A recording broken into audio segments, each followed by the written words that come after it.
And thank you for actually coming out on the last day of classes. I'm actually quite impressed that you're all here. So I'm just going to do a brief explanation. My poem is called American Homelands, and I'm actually numbering the different poems that I'm reading. They're going to be out of order slightly because the project of this poem is that I'm actually giving you a bunch of pieces of me from my various homelands.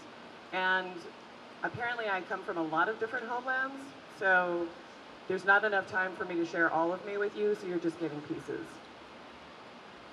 American Homelands. 1. Cherokee Dreams. My great-grandmother, so afraid of flashing her skin in Alabama colors, hid one half of her family at the back of a closet in a shoebox. She tucked stories in an invisible cloak. There might have been tears in a bottle. But her niece remembers only the box brimming with photographs, her aunt brimming with stories under her breath. Do not forget my memory. Listen to these pictures with me. I imagine my cousin, still young, before she let my 10-year-old self ride her favorite mare, before her hands turned to limestone and hardpan, before she helped me leap to the sky, she listened to photographs in secret behind closed doors. This is the only story I know. 2. España goodbye.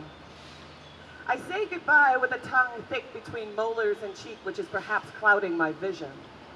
For you are mostly imaginary. In half-spoken family lore, you live as a conquering red-headed Spanish giant, so I am doubtful of your reality, even if I carry your name. Learn the value of a name, the cost of a name, the weight of a name when they call my name Soto, that once was De Soto, that once immigrated to a U.S. territory and became Soto. So, you don't speak Spanish. Why? My answer in a sour twist of mouth, I am not really Hispanic. Please, ignore my face.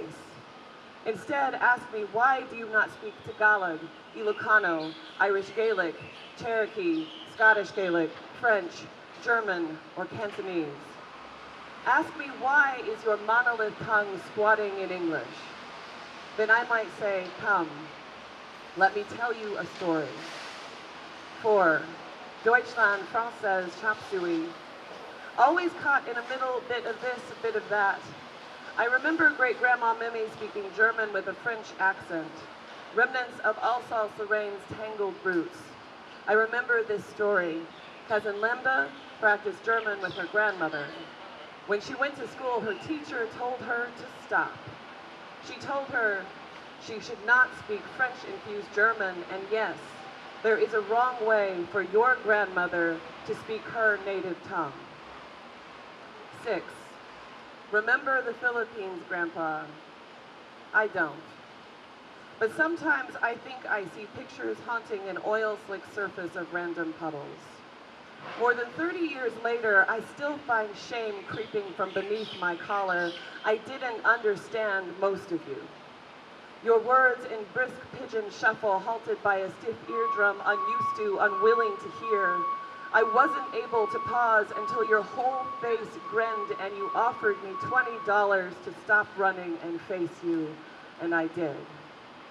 When I was 9, I did not have to look up to meet your eyes as you called me granddaughter. I can imagine your sparse gray hair, your dry brown skin, your thick-skinned hands, your rounded boxer's back while I read for a living. I can almost hear you ask, where are the vegetables in my garden? Where are the calluses on my hands? When will I work for a living? Grandpa, I tried. I don't remember the Philippines, Grandpa, but as I peel back these stories, I remember a little more of you. 9. Colonial settlers in from Guangdong stand in pineapple cannery assembly lines. Grandma, in a cotton apron and cap with rubber-encased hands etched with juice on metal rollers and teeth filled with holes, the legacy of snacking on the job.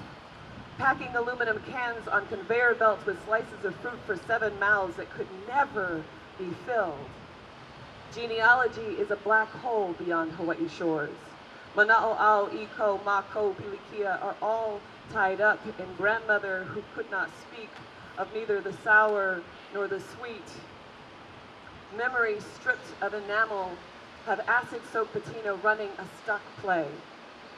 She is 10 years old for 70 years, left in the middle of a hungry Pacific mouth by a father too tired to take his family home.